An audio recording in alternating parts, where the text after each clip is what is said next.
ಮಾನ್ಯ ಸಿದ್ದರಾಮಣ್ಣವ್ರು ಬಿಟ್ಕೊಟ್ರೆ ಅವ್ರು ಹೋಗ್ತಾರೆ. ಬಿಟ್ಕೊಡದೇ ಇದ್ದರೆ ಹೆಂಗೆ ಹೋಗೋಕ್ಕಾಗುತ್ತೆ ಪಾಪ ಅಲ್ವಾ? ಹಾಗಾಗಿ ನನ್ನ ಪ್ರಕಾರ ಅಧಿಕೃತ ನಿವಾಸಗಳು ಮುಖ್ಯಮಂತ್ರಿಗಳ ಅಧಿಕೃತ ನಿವಾಸ ಮುಖ್ಯಮಂತ್ರಿಗಳಿರೋ ಅಂಥದ್ದು ಅದು ಸರಿ, ಅದೇ ಸರಿ. ವ್ಯಕ್ತಿ ಎಷ್ಟೇ ದೊಡ್ಡ ವ್ಯಕ್ತಿಗಳಿದ್ದರೂ ಕೂಡ ಮುಖ್ಯಮಂತ್ರಿಗಳ ಅಧಿಕೃತ ನಿವಾಸ ಅಂತಂದರೆ ಅದನ್ನು ಅಧಿಕೃತ ನಿವಾಸ ಮಾಡಬೇಕು. ನಂಗೆ ಗೊತ್ತಿಲ್ಲ ಕಾವೇರಿನ ಅಧಿಕೃತ ನಿವಾಸ ಮಾಡಿದ್ದಾರಾ ಇಲ್ವೋ ಗೊತ್ತಿಲ್ಲ. ಆದರೆ ನಾನು ಸಲಹೆ ಮಾಡೋದು ಸರ್ಕಾರಕ್ಕೆ, ಮುಖ್ಯಮಂತ್ರಿಗಳಿಗೆ, ಯಾವುದಾದ್ರೂ ಒಂದು ಡೆಸಿಗ್ನೇಟೆಡ್ ಚೀಫ್ ಮಿನಿಸ್ಟರ್ ಹೌಸ್ ಅಂತ ಮಾಡಿ. ನೀವಾದಾಗೊಂದು, ಇನ್ನೊಬ್ರು ಬಂದಾಗ ಇದಿಲ್ಲ ಈ ವಾಸ್ತು ಪ್ರಕಾರ ಇನ್ನೊಂದು. ನಾನು ನೋಡಿದ್ದೀನಿ ಹಿಂದೆ ಮುಖ್ಯಮಂತ್ರಿಗಳು, ಅನೇಕ ಮುಖ್ಯಮಂತ್ರಿಗಳು ಅವ್ರಿಗೆ ಇಷ್ಟ ಬಂದಿದ್ದ ವಾಸ್ತುವಲ್ಲಿ ಇದ್ದಾರೆ. ಮನೆ ಯಡಿಯೂರಪ್ಪನವ್ರು ಒಂದು ಕಡೆ ಇದ್ದರು, ಮನೆ ದೇವೇಗೌಡರು ಒಂದು ಕಡೆ ಇದ್ದರು, JH ಪಾಟೀಲ್ರು ಕಾವೇರಿಯಲ್ಲೇ ಇದ್ದರು. ಅಲ್ಲ, ಕುಮಾರಸ್ವಾಮಿ ಅವ್ರು ಹೋಟ್ಲಲ್ಲಿದ್ದರು ಅಂದರೆ ಅವ್ರಿಗೂ ಕೂಡ ಮನೆ ಇತ್ತು ಅವಾಗ. ಕಾವೇರಿಯಲ್ಲಿ ಯಾರಿದ್ರು ಅವತ್ತು?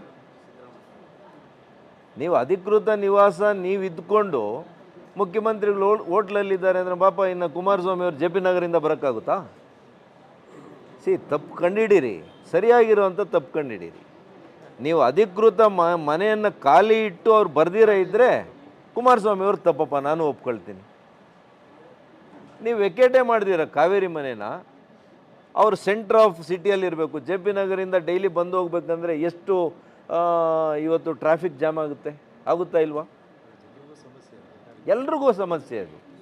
ಆಗ ನಾನು ಹೇಳೋವಂಥದ್ದು, ಮುಖ್ಯಮಂತ್ರಿಗಳು ಯಾವುದಾದ್ರೂ ಒಂದು ಮನೆ, ನೀವು ಯಾವುದಾದ್ರೂ ಇವಾಗ ಏನು ಮಾಡೋಕ್ಕೆ ಹೊರಟಿದ್ದೀರಿ ಅದನ್ನೇ ಮಾಡ್ತೀರಾ, ನೀವು ಕ್ಯಾಬಿನೆಟ್ಟಲ್ಲಿಟ್ಟು ಮಾಡಿ.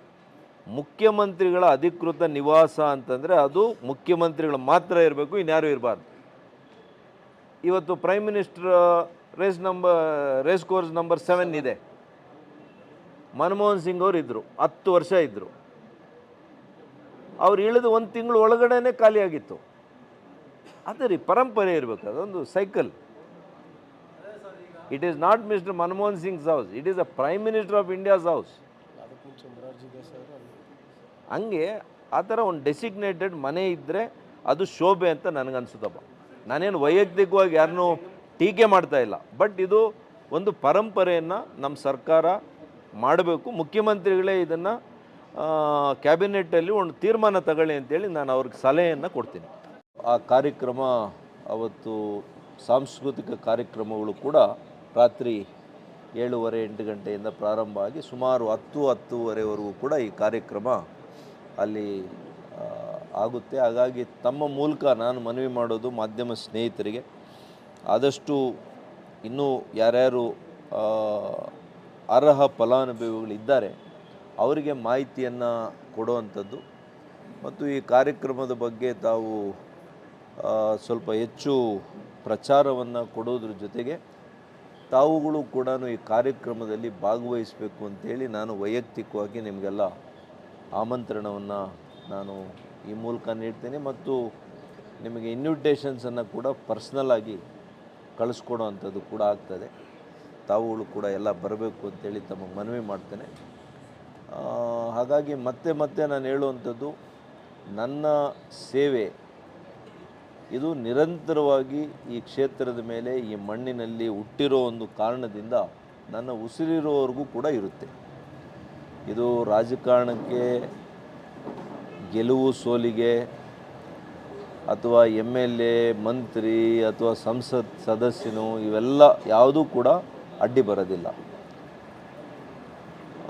ಇದು ಮೀರಿ ನನಗಿರ್ತಕ್ಕಂಥ ಒಂದು ಸಂಬಂಧ, ನನ್ನ ಕ್ಷೇತ್ರದ ಜೊತೆ ಇರ್ತಕ್ಕಂಥ ಸಂಬಂಧ ಅದು ನಿರಂತರವಾಗಿ ಮುಂದುವರಿಯುತ್ತೆ ಅಂತ ಈ ಸಂದರ್ಭದಲ್ಲಿ ಹೇಳ್ತಾ, ನಮಗೆ ಭಗವಂತ ಯಾವಾಗ ನಮಗೆ ಒಂದು ಆ ಭಗವಂತನ ಆಶೀರ್ವಾದ ಮತ್ತು ಶಕ್ತಿ ಇವೆರಡೂ ಕೊಟ್ಟಾಗ ಇನ್ನಷ್ಟು ಸೇವೆಯನ್ನು ಮಾಡಲಿಕ್ಕೆ ನಾನು ಪ್ರಾಮಾಣಿಕ ಪ್ರಯತ್ನವನ್ನು ಮಾಡ್ತೇನೆ. ಹಾಗಾಗಿ ಇವತ್ತು ಈ ಒಂದು ಅಳಿಲು ಸೇವೆಯನ್ನು ನನ್ನ ಯುವ ಸ್ನೇಹಿತರಿಗೆ, ಈ ಕ್ಷೇತ್ರದ ಯುವ ವಿದ್ಯಾರ್ಥಿ ಸ್ನೇಹಿತರಿಗೆ, ಸಹೋದರರಿಗೆ, ಸಹೋದರಿಯರಿಗೆ ಈ ಸಹೋದರನ ಒಂದು ಸಣ್ಣ ಒಂದು ಉಡುಗೊರೆ ಅಂತ ತಿಳ್ಕೊಳ್ಳಿ.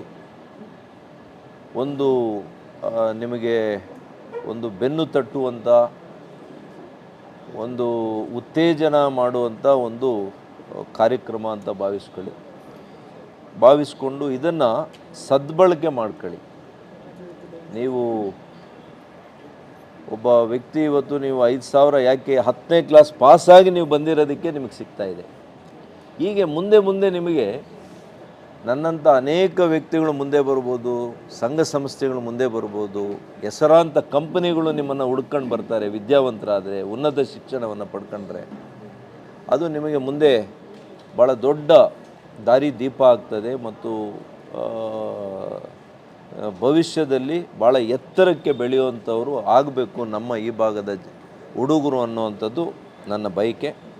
ಹಾಗಾಗಿ ಇದನ್ನು ವಿಶೇಷವಾಗಿ ತಮ್ಮ ಮೂಲಕ ತಿಳಿಸಬೇಕು ಅಂತೇಳಿ ನಾನು ಇದೊಂದು ಸುದ್ದಿಗೋಷ್ಠಿನ ಕರೆದಿದ್ದೇನೆ. ಹಾಗಾಗಿ ಬಂದಿರೋದಕ್ಕೆ ಮತ್ತೆ ನಿಮಗೆಲ್ಲ ಕೂಡ ಧನ್ಯವಾದಗಳನ್ನು ಅರ್ಪಿಸ್ತೇನೆ. ನಮಸ್ಕಾರ.